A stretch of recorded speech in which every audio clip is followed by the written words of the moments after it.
If we knew more about our sleep, what would we do differently? Would we go to bed at a consistent time or take steps to reduce interruptions to our sleep?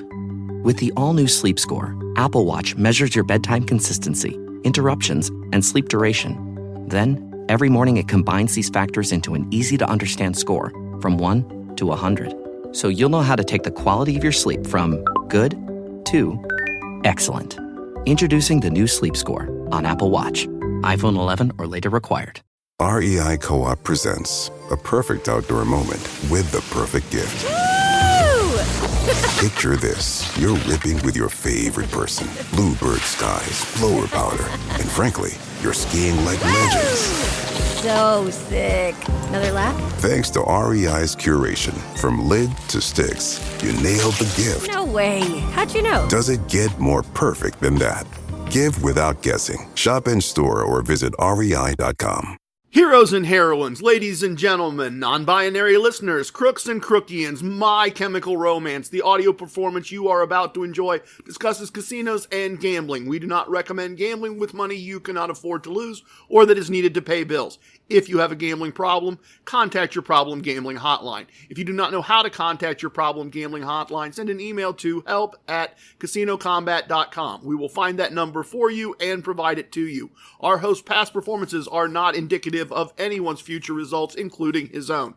All materials presented here are based on actual facts. Names and dates are changed to protect the innocent and the guilty. Some events, unrelated outcomes may be omitted in the interest of brevity and clarity.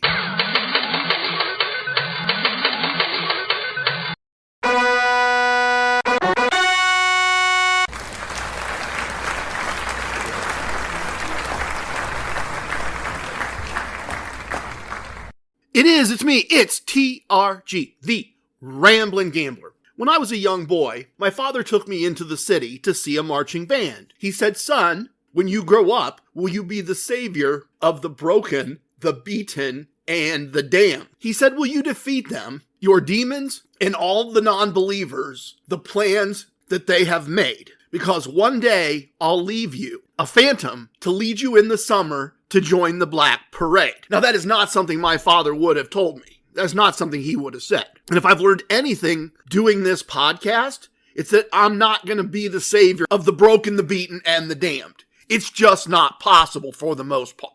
Kent is not going to be saved. Sad Sack Sally is not going to be saved. Or at least not by me. Maybe there's someone else out there that can accomplish it. And maybe there are epiphany moments for them. But for the most part, the broken, the beaten, and the damned, they are kind of on their own. However, part of that is true. I did set a goal for myself decades ago. An impossible quest. Everyone knows it's impossible. And I accomplished it. I accomplished the undoable. I did, in fact, defeat my demons and all the non-believers and the plans that they had made. Because their plans are to lose. I figured out how to beat the game of casino gambling. One of the most complex games ever invented. A game invented to intentionally be unbeatable. And this podcast is my way of sharing that information with all of you. Welcome to episode 132 of our Casino Combat podcast. I am so very glad that you are here. I truly am. I am going to both freestyle this today and attempt to go off-brand and make this quick. I'm trying to get this out to you before I leave on a comped cruise with the lovely Mrs. TRG, the radiant goddess of casino combat. If this is your first time, here is the short version. We have 132 episodes at this moment of content. It is all there. Wherever you are listening to this podcast, there are another 131 episodes of this, and it is all spelled out. We have a YouTube channel, Casino Combat, Facebook group, Casino Combat Squad, a website, casinocombat.com. You will need to spell combat with a K if you are going to find that. And that site has tons of downloadable additional information. If you are interested, if this catches you in any way the right way, and you would like to be able to win the game of casino gambling, start with the website. It will lead you to our other content, social media posts, all those types of things. We have plenty of downloadable teaching materials for you there. Before I do the battle plan, there is a really, really cool, amazing thing happening in the casino combat galaxy. I am not going to name names. Their business is their business, right? This is not one of those things where I need to be talking about other people specifically but generically and generally, over the past few weeks in private conversations, I've seen members of the squad level up. I'm not trying to be patronizing here. These are brilliant thinkers and have made their own contributions to gambling both here and in the world at large. But they've made adjustments. They've altered their play and their approach. They've expanded how they look at things. They started to see and play the bigger game. Not just craps, not just blackjack, not just roulette, whatever that might be, but the game of casino gambling. They've broadened things out. Things have clicked for them. Little adjustments to their perceptions and their thinking that are really, really great to see. I mean, truly great. These have been moments when I've just wanted to look right into the camera and say, with a tear in my eye, I can tell y'all, this is the happiest day of my life. Woo! Absolutely just how I've been feeling about things.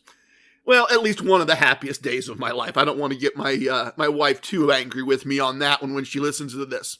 Look, downloads and people listening is great. It's wonderful.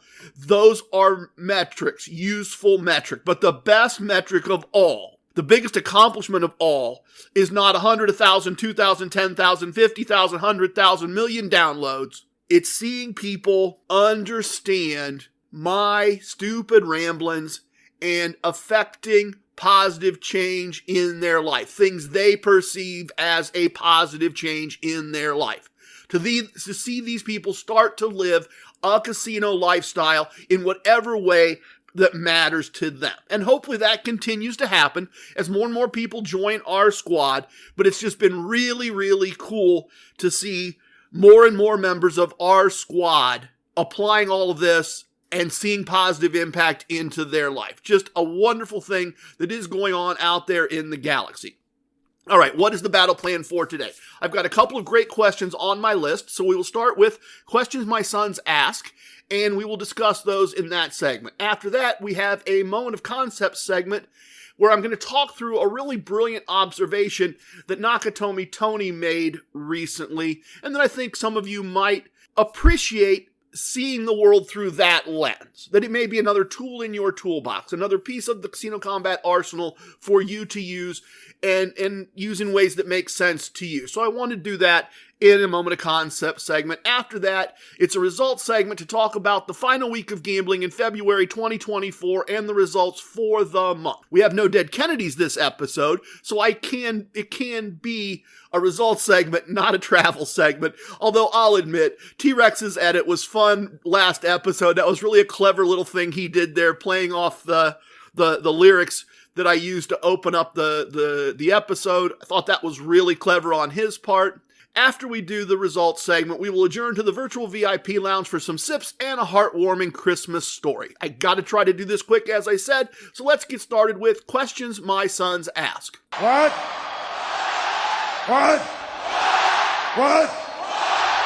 I got an email this week from a listener named Sam, and he actually lives in roughly the same place that I live. Different suburb, but roughly the same place. And so he sent me an email and he said, I've been thoroughly enjoying your podcast and wanted to compliment your great work, say hello, and inquire about a couple of things. And the first thing he wanted to ask about, he ran down where he lives, where he thinks I live, and the names of my local casino, Casino 1 and Casino 2. And wanted to confirm that he was right on all of those. And I told him he was, and told him that he is welcome to join the Excelsior Brigade if he would like. And I'm waiting to hear back from him on that.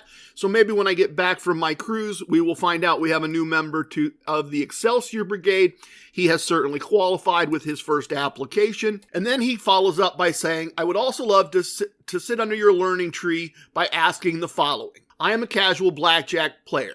Always basic strategy, but typically flat betting with random changes. I have thoroughly enjoyed studying and listening to your systematic betting strategies, and I have enjoyed practicing them at the kitchen table. My question is that in Always Be Grindin', that would be TRG 2, or Win More, Keep More, that would be TRG 4, I find that I reach some form of exit point, often positive, also negative of course, often within 30 to 40 hands. Sometimes many fewer. I am wondering how that squares with your stories of playing for hours or really having that staying power, building points, etc.? Am I just having too small a sample size, and often you are playing 60 to 120 hands before reaching either exit point? I admit that I have sort of arbitrarily said when my win stack is double my play stack, I'm willing to make the 1 unit bet followed by the 2 unit bet with a loss on a play stack of 9.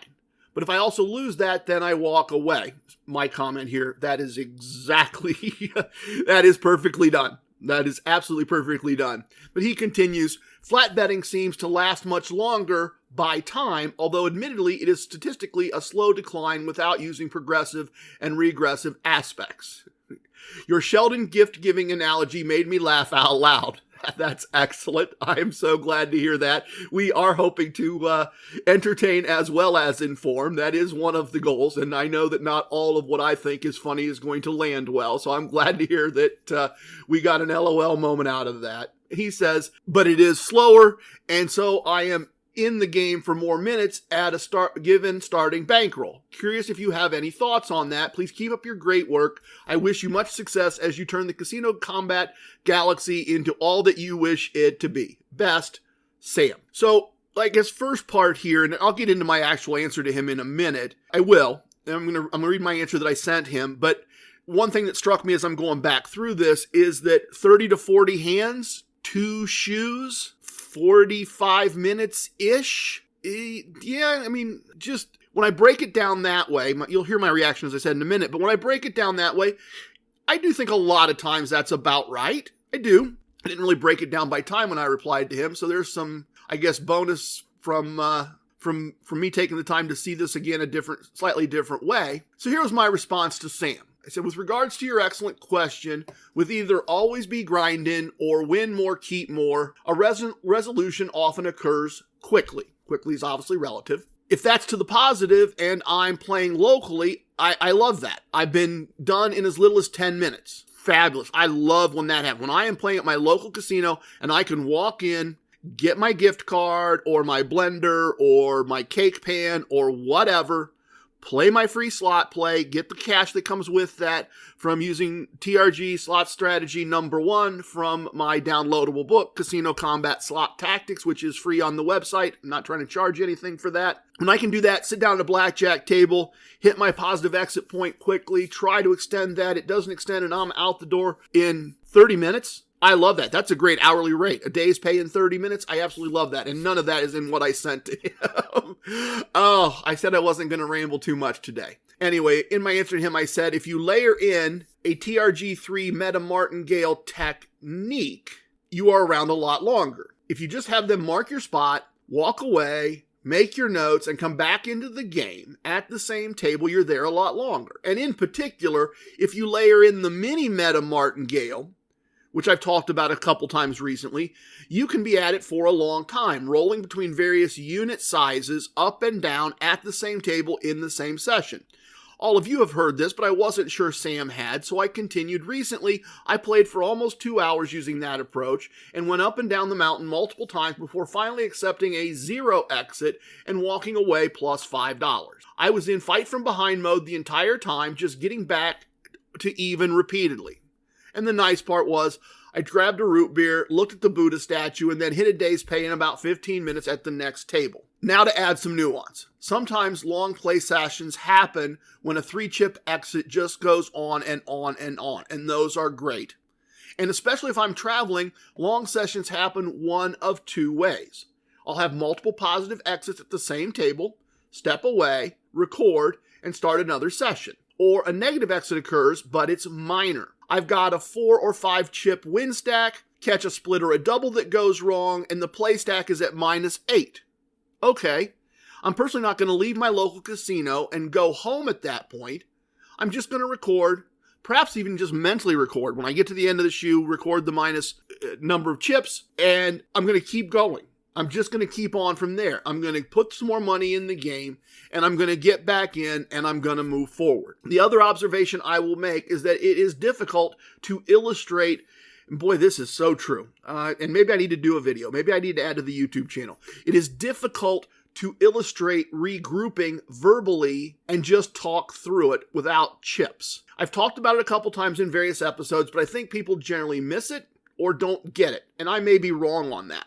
If I'm wrong and you're all out there sitting going, I get regrouping, I do it all the time, shoot me an email. I'd love to have that feedback. And if you don't get it at all and you're saying, I really need the video, tell me that. If a whole bunch of you are saying, I really need the video, I'll be happy to crank that out and do that as well. But regrouping is the process of pausing at the end of the shoe, almost always at the end of the shoe. Sometimes it happens other ways. But it's the process of pausing at the end of the shoe, taking stock of the situation. In some cases, that's looking at a play stack of -5 and a win stack of 6, and changing that to a play stack of 10 and taking the leftover chips and putting them in my pocket and recording the minor win and just starting over. Or getting to the end of the shoe and being up 4 units with an exactly full play stack and just recording the 4-unit win and going on with the next shoe. Those things happen a lot of the time. Thanks for the excellent question, Sam. Really appreciate it. I know I told you in the email that I'm getting ready to get on a boat. I'm going to be out of town for the next week, but I do hope that with both of us living so close and having a casino in common, that we do in fact get a chance to meet in person and have a conversation and do those types of things. I really am looking forward to meeting you when our schedules match up. Then the other question that I wanted to share with all of you today is from a blackjack Facebook group that I'm in. And this person put a question to the group. And he said, is it better, house advantage wise, this is where his focus was, is it better to drive 1 hour to play real tables or 30 minutes to play a virtual game? Is the house advantage larger on the virtual game or does it matter? The 1 hour drive is too far and not worth the effort if the odds are the same. And my response was, why is it too far? You drive 1 hour, you play for 6 hours or probably a lot less, make a day's pay, and drive home? That's just a job. I mean, if that were possible, and admittedly it is not, no one is going to win every day. I don't. I mean, I did once win 58 days in a row, but no one wins every day. No one wins certainly every try. But if you could, in the theoretical, if you could in fact drive 1 hour, play any amount of time less than 6 hours, make a day's pay, and drive back home, well, that's wonderful. That's just a job. What a great job.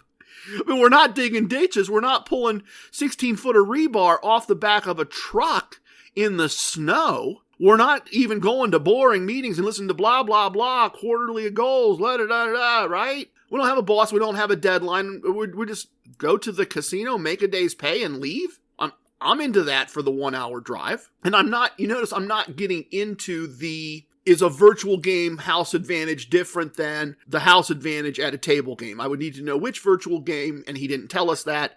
And I would need to know the exact rules of the table available 1 hour away, and I don't know that. So I'm not going to try to evaluate where the house advantage is larger. I was focused on the question of the drive and the distance. And my response, the response I got to my answer was very interesting. He said, if it was only that easy, but I have to go in, and I've got this bold and underlined right here on the notes in front of me. Think about this. He says, if I go in with the mindset that all the money is lost, I have to go in with the mindset that all the money is already lost. I'm just trying to figure if I'll lose more slowly if I drive the extra distance. Doesn't seem worth it. Oh my goodness. I mean, oh my goodness. Talk about saving the broken and the damned. I mean, is there a more broken and damned mindset possible? I have to go in with the mindset that the money is already lost. And I want to know if I should drive an extra 30 minutes to do it more slowly. Oh my goodness. Don't play. Do not play. If you have to, for whatever reason, I don't understand that at all. If you have to go in with the mindset, you must. It's a requirement. That's the way this is written. That all the money is already lost. And I'm trying to decide if it's worth an extra drive to do it more slowly. Take up golf. There's got to be something more fun in your life than driving any distance, knowing that the thing you're going to do is going to result, that you're going in knowing you're going to lose this money, and you have to take that approach. Quite frankly, this is more horrifying now than when I made the notes that I wanted to talk about this. This is the people I can't save. These are literally the people I cannot save because they won't fix the mindset. Have a winning mindset. This could have been a Casino Wisdom segment. Have a winning mindset or don't play. That's the Casino Wisdom. One of the most important ones. If you are not capable of going in with a firm and abiding belief that you are probably going to win, that you have a plan to win, you know your bankroll, you know your unit size, you know what game you're going to play, you know what wagering process you are going to use, and you know the point at which you will leave having won or lost, you may lose. On any given day, you may lose. And you may lose 2 days in a row. And you may need to take a break and walk away. Take a day off. Take a personal day. Those things happen. But if you cannot go in expecting to win, don't go. Just don't go. This is an absolutely horrible loser mindset. This is a going in assuming you're going to lose, is preparing to lose and playing until you lose. This is the person, and I don't know this individual directly, and maybe they're not, I'm not casting aspersions, but this is the mindset that says, well, I've lost 7 and I only had 10 to start with, so I might as well just throw the other 3 in and lose. That's the mindset that says that. Or gets to -8, the way I play, the way we play, gets to -8, and then instead of walking away with 2 units and having the discipline to walk away, they just play out the last 2 knowing they're going to lose. Personally, I'd much rather recognize the fact that at -8, I'm probably not getting back to 10 on this table in this moment, and it's time to step back and regroup and make decisions without the dopamine in my brain about what to do next, whether that's leave or play another session, play another table. That's where stupid comes from. Stupid comes from walking in the door knowing the money's already lost, because your brain will then facilitate exactly what you know it's true, and you will find a way to lose. Absolutely a horrible mindset. And I got a little preachy there, I guess, and probably went a little longer than I intended to, but I thought both of those questions were interesting and informative. Sam's was great. Sam's was on point, looking at things the right way. This one is the broken and the damned, and that's just the way it goes sometimes. The next thing we are going to do is a moment of concepts segment. You're traveling through another dimension. A dimension not only of sight and sound, but of mind. Thing means nothing. What? A journey into a wondrous land whose boundaries are that of imagination. I like to use a moment of concepts segments to take time to pause, reflect, think, talk about how to think, offer maybe some alternate ways to perceive things, some other mental approaches to pause and wonder sometimes, to get a little confusing, weird, and quirky sometimes. But I like them whenever possible to blend a core concept, one of the foundational ideas of casino combat, one of those fundamental ideas about how to beat the game of casino gambling. I like to have things that merge one or more of those core concepts and a casino wisdom, which are actions and activities based on knowledge. So I like them to be actions and activities based on knowledge that also let us ponder a little bit, think a little bit, because there is an aspect of the core concepts involved. And one of the core concepts is to have and use a player's card. And that is the simple statement. It's the simplest of things. Have and use a player's card. And you'd be surprised how many people don't know to do that or refuse to do that, I suspect, in some cases. Some of you will be surprised, and some of you will just be nodding along in agreement. But that also holds the point in the concepts that comps and gifts and points are a key tool to winning the game of casino gambling. That is the reminder that we are always playing a bigger game and a smaller game. We are playing individual games to win money, and we are playing a bigger game that involves being a hustler of comps, and not hustler in a derogatory way, but a hustler in the sense of someone paying attention to details and putting in the work and knowing what's going on in the reward system and knowing how to leverage the reward system for other perks and benefits. So that's the point. That one simple line, have and use a player's card, is the foundational idea that comps are a part of this bigger game that we are playing. And one of our casino wisdoms, one that I clearly love very much, casino wisdom number 15, is just exactly that. I'm not playing the game of, insert game of choice here, I'm playing the game of casino gambling. So, Nakatomi Tony commented on something, observed something to me this past week or so that I thought was really, really brilliant and clever on his part. And I wanted to bring it to you as something to think about for yourselves. Tony, as you heard in episode 131 when we sat and chatted, has been going through the process of evaluating where he wants to focus his play in Atlantic City. And part of that has been a very meticulous and focused and professional approach of monitoring amount of time using the particular strategy that he's working with on a craps table, how his play is recorded, and the amount of tier points he gets from that activity. And then very, very astutely, and I think perhaps an observation I could even take credit for, how that percentage of points moves him forward in the particular reward system. So if playing, let's keep it simple. If you're playing and your unit size is X and you play for an hour, it's not only how many points you got, but it's also how many points you need to move up to the next tier. So to take casinos unrelated to Atlantic City, when I go to Casino 1, I don't get nearly as many points as I do when I go to my home casino, Casino 2, and not nearly the points I get at my local casino. I mean, the same exact kind of play, at the same level of play, the same unit size, might get me 1,000 points in my local casino. It might only get me 500 points at Casino 2,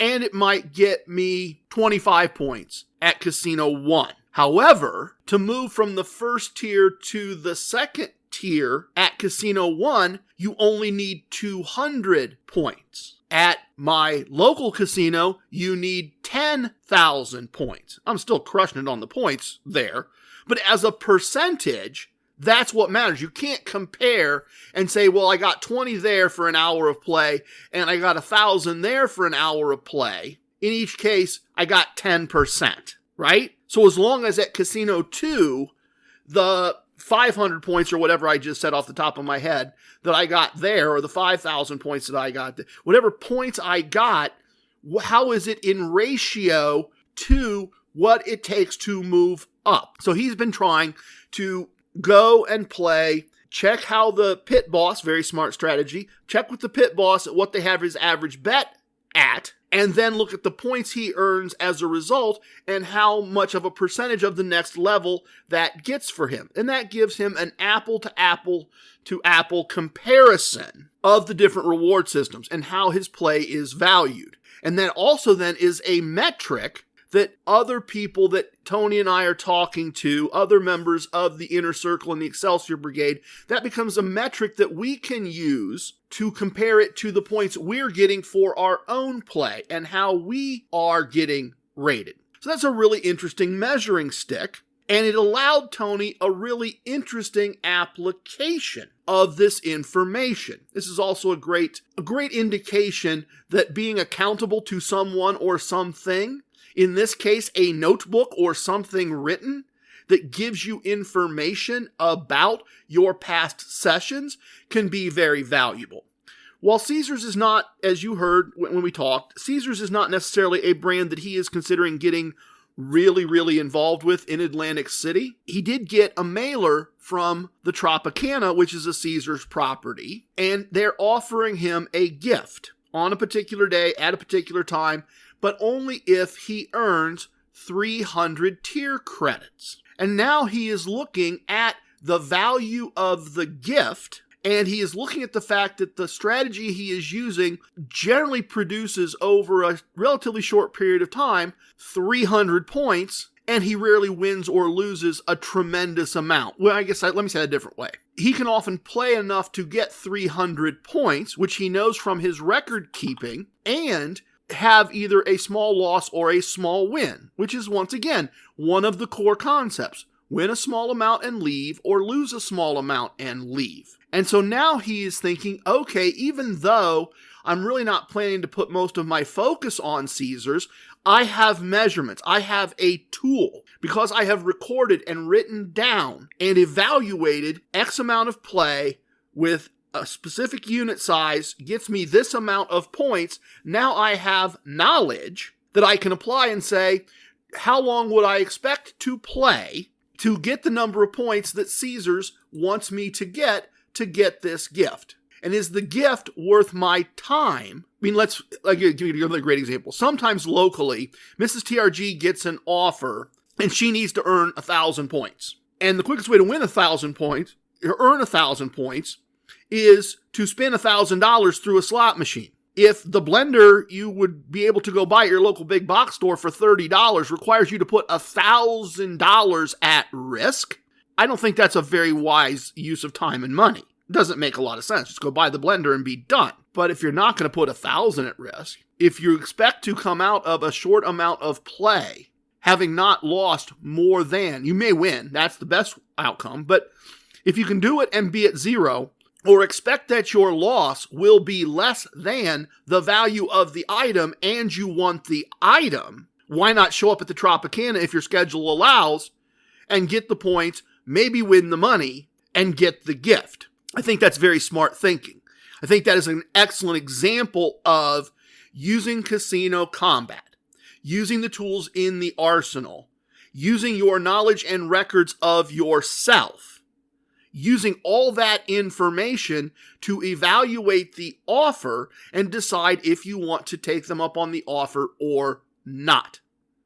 I just think that just shows thinking about this at that next level. Playing three-dimensional chess with the casino, not checkers. And the observation that I made to him when he was laying this all out for me was that the other thing that may happen through this is Caesars is making that offer that way, structuring it that way, because Tony is not a frequent visitor there. They would like him to visit more often, in my opinion. Obviously, I don't work for Caesars. I don't know. Little disclaimer there. But my assumption is they're making this offer because he's not there often. They suspect he might be willing to come more often with an incentive, but they want to make sure he doesn't walk in and leave without giving them some action for the gift. And I observed to him that Caesars in Atlantic City has been using that structure more often, but that my offers often are if I get 10 points or 5 points.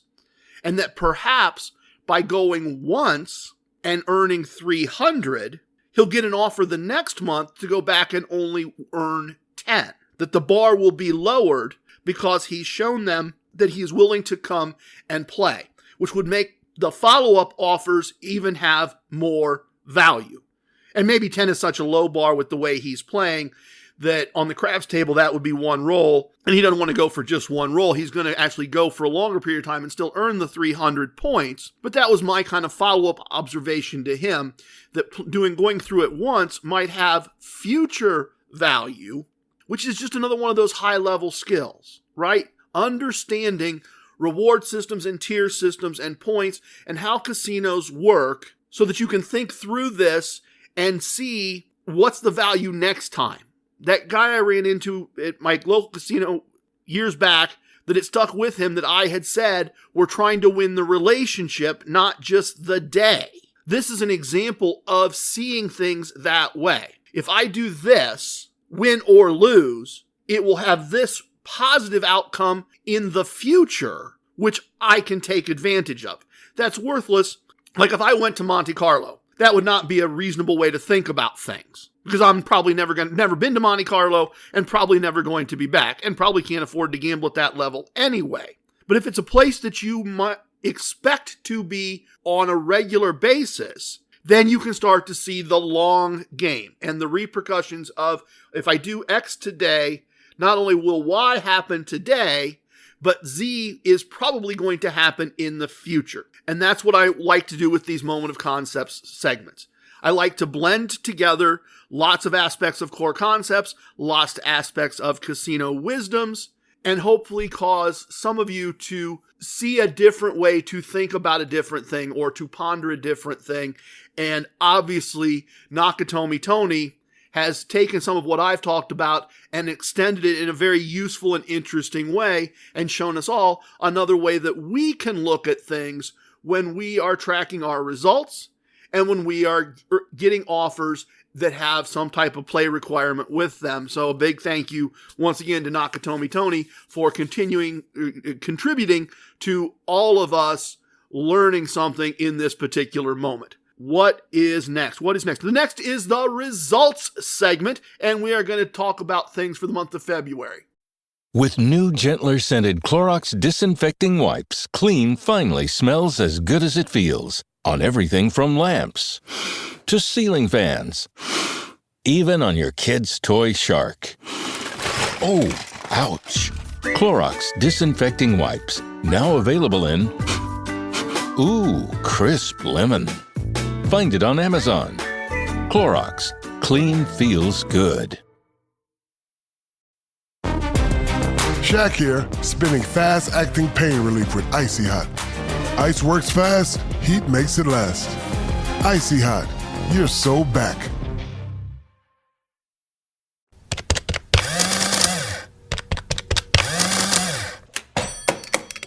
All right, as I've been doing, I am going to try to go through a week of gambling with you and just pick out the high spots and the notes, the things that might be interesting. There is a theme here, and not a positive theme, unfortunately, but there is a theme here to this week. So I'm going to go through a couple things very quickly, and then we will get into our normal monthly wrap-up and talk through the results for the month, and then we'll move on to out-of-season Christmas story in the virtual VIP lounge. So the first thing that jumps out, and the theme that unfortunately exists, is we start the week off with a double on the last hand and a larger than full buy-in mini meta martingale loss to start off the week. Not a good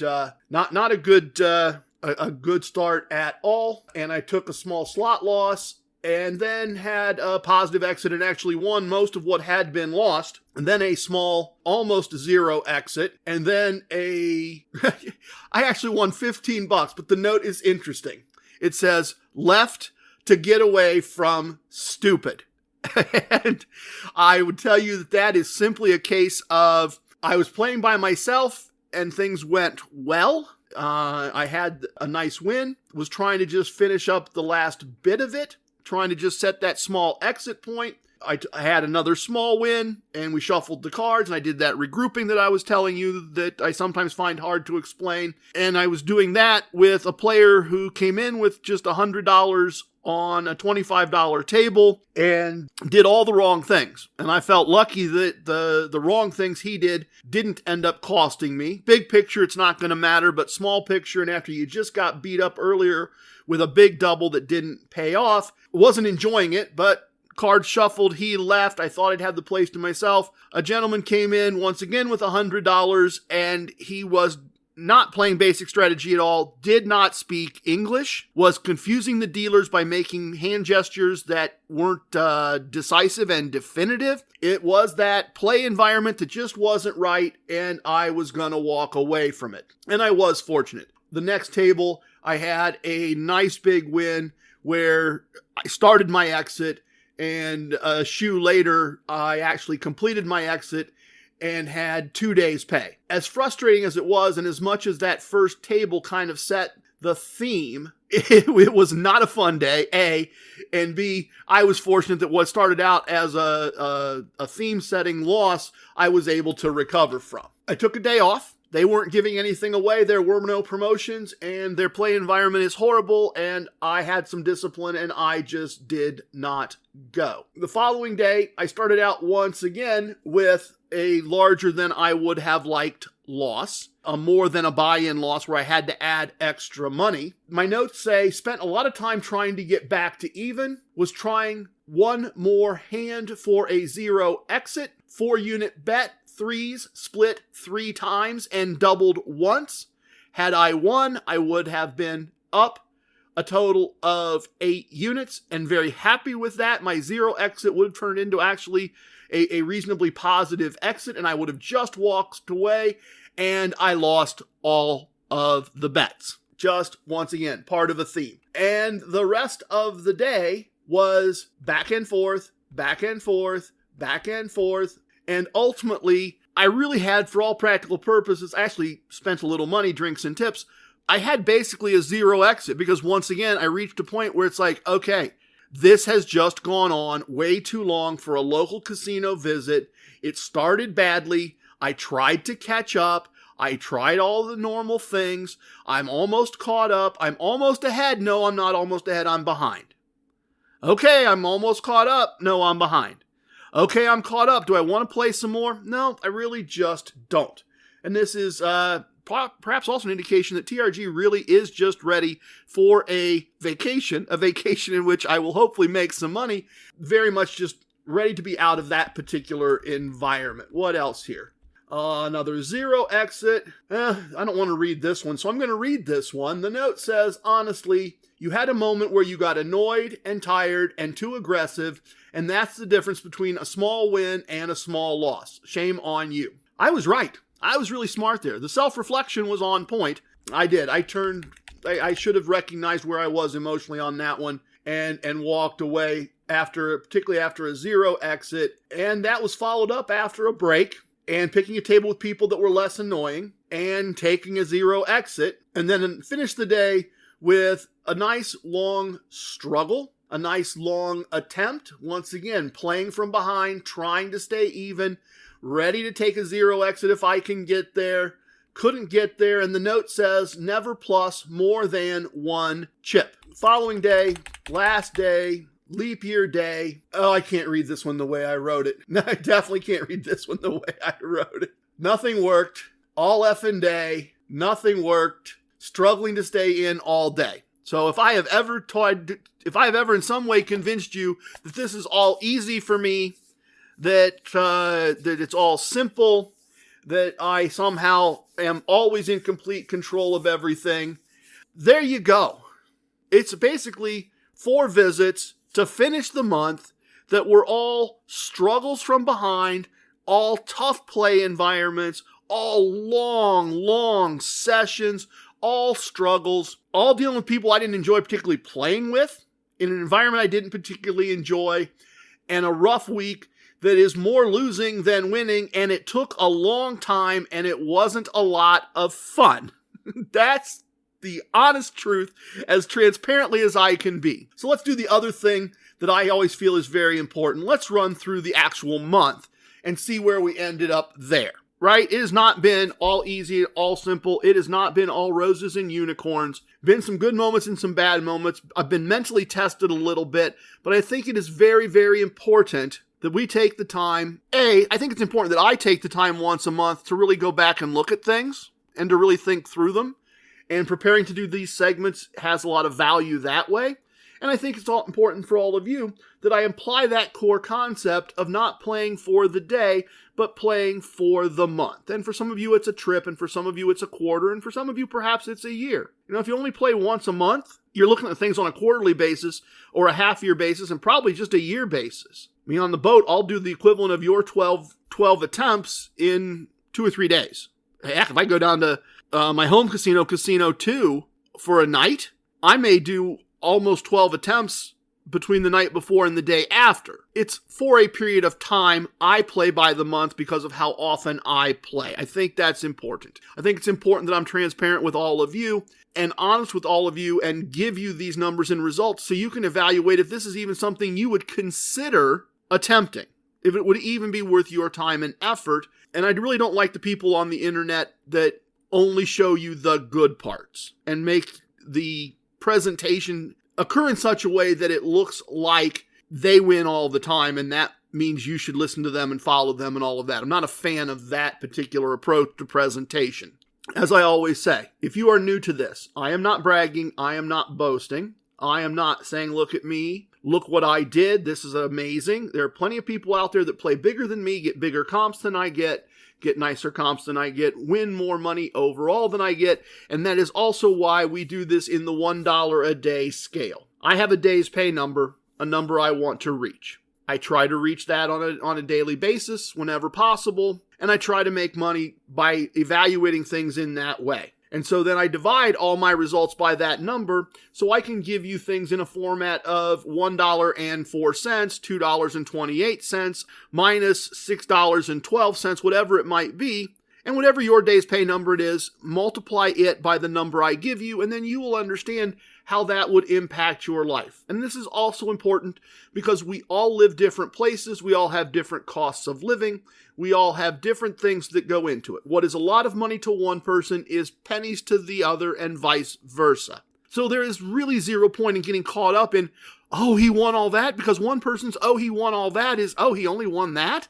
There's no point in evaluating it that way. So we do this all on the $1 a day scale to keep the numbers nice and simple. So let's break down the month of February 2024. Playing table games and video poker, because video poker is lumped in with the table games for this purpose. I won $9.57, rounding up just a little bit, $9.57 on the $1 a day scale. And I did that playing 89 blackjack tables, 59 winning, and 30 losing. I actually won $10.28 on the $1 a day scale playing blackjack. Solid. I'd like to do better.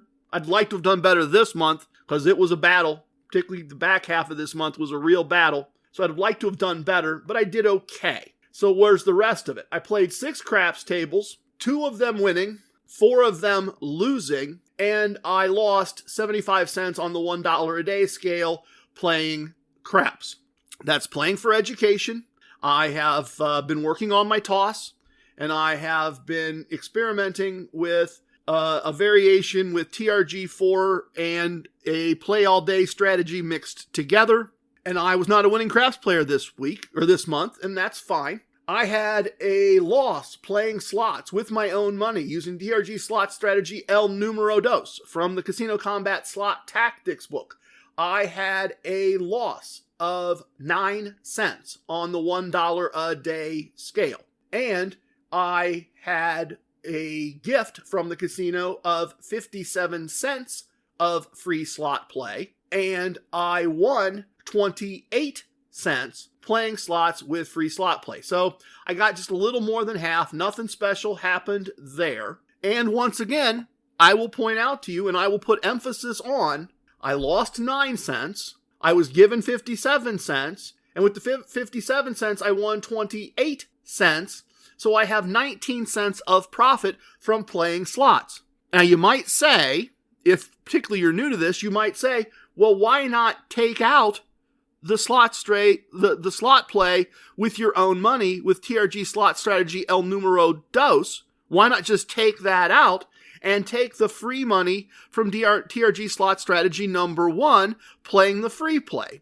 And I would respond, free play tends to come in based on what you did with real money. Stop playing with real money long enough and you will stop getting the free money to play with. So I like to see them as synergistic strategies, as 2 strategies that work together, and most months they produce a small profit. What else could we look for, right? What else could we ask for? So very happy with that. Once again, a winning month on tables, a winning month playing slots. There's not a lot of people that play slots with any regularity at all and can get to the end of the month and say, yep, I won money again. And almost every month, we combine these 2 together and we have a win. We do have a winning slot strategy in our arsenal. That gives me profit or loss from gambling. A profit of $9.76. Cash, money, profit. Money won. Expenses of $92 cents to give us a profit or loss after expenses of $8.84. Like it to be more. Would have liked it to have been a lot more. Would have liked to have had that last week back because it wasn't fun and it was costly. But nonetheless, a profit after expenses. Cash money profit after expenses. Let's look at all the rest of it and then we'll get a total for the month. Comps, $2.83, including a night in that beautiful hotel room that I really enjoyed. Free bets, $2.05. Gifts, 67 cents. No match bets. Total, altogether, money won, money lost, money spent, value of gifts and comps and free bets and free slot play, roll it all together, value into our lives this month, February 2024, of $15.06. Not bad. Not bad at all. Particularly because that's not a number that includes a lot of expensive hotel stays, only includes some minor meal comps, all of that. A very, very successful month. A very, very profitable month in every sense of the word. Nothing there to be truly upset about. And if you've been listening through the last couple of episodes, you also know that a lot of good lessons were learned there as well. In soccer, we often say the teacher is the game. Particularly for me, while I have now been blessed by being able to also learn from members of the Inner Circle and the Excelsior Brigade for a long, long time, the teacher was the game. And that was the only teacher I had. So, lessons learned, money won, and tomorrow we zero out the app and we start the whole thing all over again. Next up, we are going to adjourn to the virtual VIP lounge for some sips and a story, as I said, a heartwarming Christmas story. Let's go do that now. A little bit of the bubbly. Welcome to the most must-listen-to segment in casino podcasting, the Virtual VIP Lounge. Our lounge is open, and we have the best virtual everything virtually all the time. The best virtual food and drink served in any virtual VIP lounge anywhere on the interwebs. Guaranteed or your money back. 100% guaranteed. As always, if you can, press pause, pour yourself something, and join me in some sips today to go with our story. Fix a plate if you need a snack. That's what VIP lounges, the best of the VIP lounges, that's what they're for. They're also a wonderful place to meet old friends and new friends and to swap stories, and that is often what we use our virtual VIP lounge for. Great day today. Excellent day today. Got a lot done, winding things down. I do have some adult beverage sips here today. I'm staying with the tried and true.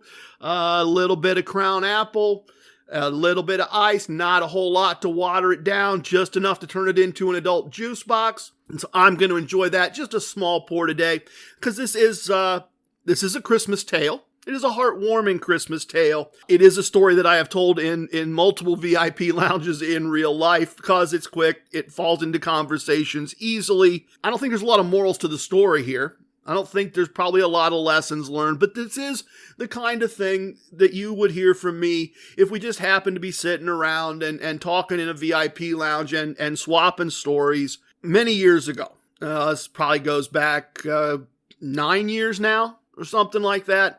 I had a little work I had to do on Christmas Eve. Nothing major, just needed to run downtown, take care of a couple things, a situation where a lot of people were out of the office and an inexperienced employee had run into a technology jam, and it's my job to be a good vendor and to go down and solve that if I can. So I stopped down, I solved the problem. At the time, my local casino served brunch until 11.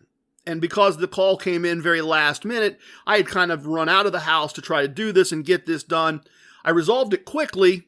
I parked at the casino because it was only a few blocks away because it was free. And I decided why not go in and have a comped brunch. And I'd still be home in plenty of time. It's Christmas Eve. My children are all teenagers. This is going to be dinner, church, and do Christmas the next day. It's not like I had to build the train set and all of those types of things. So I go and I grab brunch real quick. And I'd had a good month. I'd been winning plenty of money. And as gamblers do, no different than anybody else, as gamblers do as I'm having brunch, I'm kind of thinking, well, Christmas costs quite a bit of money. It's all paid for. If I had some nice wins, well, it wouldn't take much. I could pay for Christmas again. It wouldn't take much. Really, it wouldn't. Maybe I'll do that. And so, of course, me being me and gamblers being gamblers, I, of course, talked myself into it. And so I go up to high limit in my local casino, and the place is basically empty, and the Riveting Rosie is one of the dealers available. Now, the wonderful thing about Riveting Rosie, besides the fact that she is a very fun lady, but one of the things is she is one of the fastest dealers I have ever encountered. Riveting Rosie is so fast that she and I, heads up, with no one else, can play a full shoe of cards faster than the shuffling machine can shuffle them. If you're not familiar, let me add some context here. Normally, at a full table with a normal speed dealer and normal speed players, the decks are going to be shuffled. All 8 decks are going to be shuffled well before they need to come out, well before the current set of 8 decks has been played. Play does not move faster than the shuffling machine. High Limit in my local casino is a 6-deck game, and as I said, Riveting Rosie is so fast, and I am such an accomplished player that if we're not talking and just playing, we can get through the whole shoe of cards faster than the machine can shuffle them. She is a very fast dealer. Often she knows, right? When she turns her card, if she's turning a bust card and I have a 20 or a 17 or an 18 or 19, she's not even waiting for the hand gesture. She's just playing the hand. The hand is often done, but by the time the cards are flipped, and she pays me and she sweeps the cards and we play the next hand. So we're capable of going very, very fast. So I sit down, I buy in at $100 minimum table, and I tell her, she said something about, oh, Christmas Eve. And I said, yeah, gave her the short version. I had to come down. Customer had an emergency, solved it fast, decided to have some brunch. Christmas cost X. I just figured, why not play a couple shoes and win the money to cover Christmas, so that the money we already had to cover Christmas is now extra money because Christmas has been paid for. Now we've got all the money back. And she said, oh, well, let's see if we can do that. No more than 10 minutes, no more than half a shoe. Boom, boom, boom, boom, boom, boom. One of those, everything just goes my way. I more than double my buy-in and have more than enough money to pay for Christmas. And I hit that money. The money that put me over was a blackjack. So I had a little more than the goal that I sat down with, and I pushed everything in. She goes, we paid for Christmas? And I said, yep, we just paid for Christmas again. Thank you very much. Tipped her, wished her a Merry Christmas, wished the pit boss a Merry Christmas.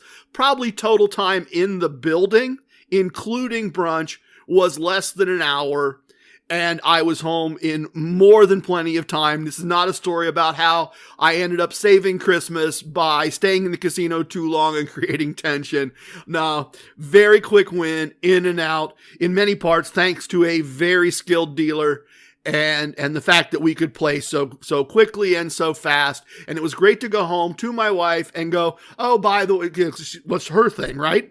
How'd things go at work?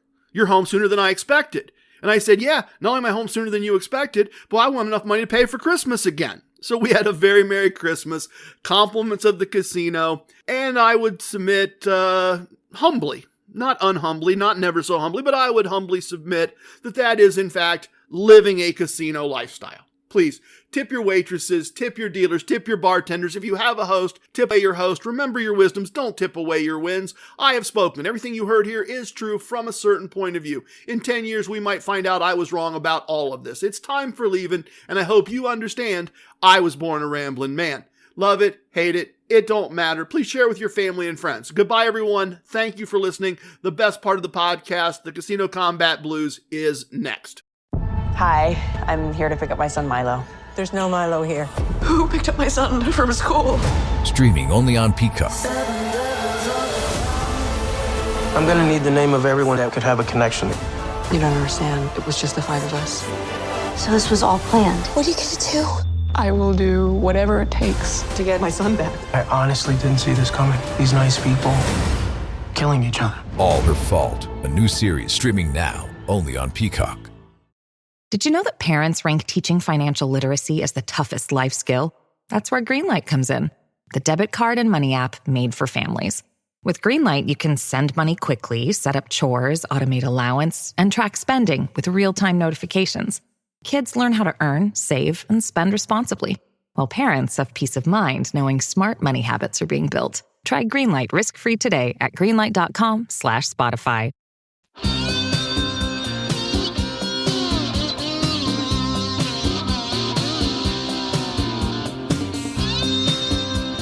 For Atlantic City Empress, Casino Combat's ace.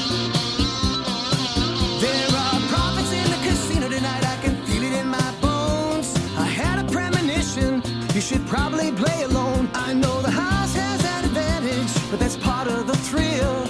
If we follow the core concepts, the chips begin to spill. So baby, here's your player's card, put your bankroll in your hand. Use just some of that money now, do it just the way we planned. Just follow the core concepts and you could win several grand. Well, it's good if it goes down like that, don't have to play to lose. It's gambling as a business, the Casino Combat Blues.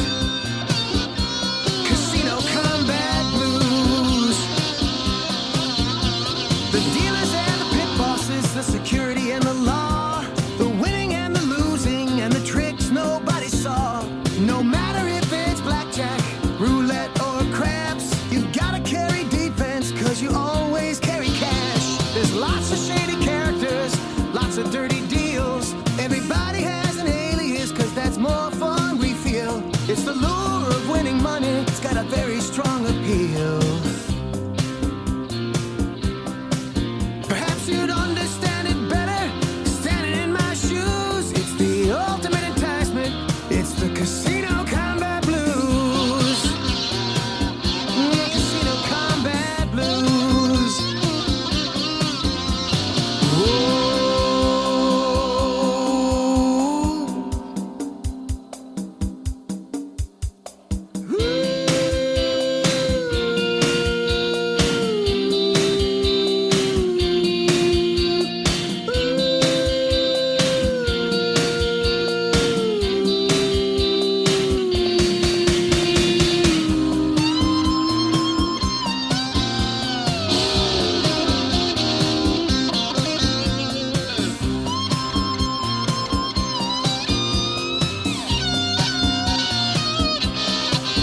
You don't see it in the headlines, you don't hear it every day. No one's trying to stop us and we don't need to go away. We can gamble in Atlantic City, we can gamble in LA, we can gamble out in Vegas. I mean, we're here to stay. Gambling's propping up the budgets of folks like me and you. You ask any casino manager, he'll say there's nothing he can do. From the pockets of the casino, right down to me and you. Me and you. It's a winning proposition and one you shouldn't refuse. It's just the core concepts, the Casino Combat Blues. Casino Combat Blues.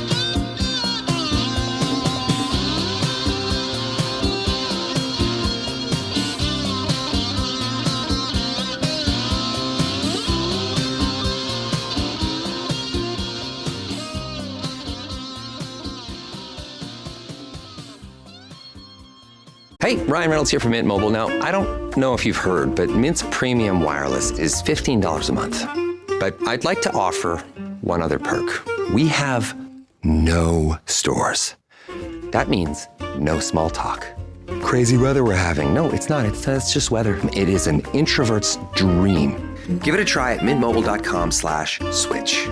Upfront payment of $45 for 3-month plan, $15 per month equivalent required. New customer offer first 3 months only. Then full price plan options available. Taxes and fees extra. See mintmobile.com. Making films? Then you got footage in Dropbox. Scripts and docs, notes and Slack, and no time to hunt. Dropbox Dash, new from Dropbox, pulls it all together so you can focus on the final edit. Learn more at dropbox.com/dash.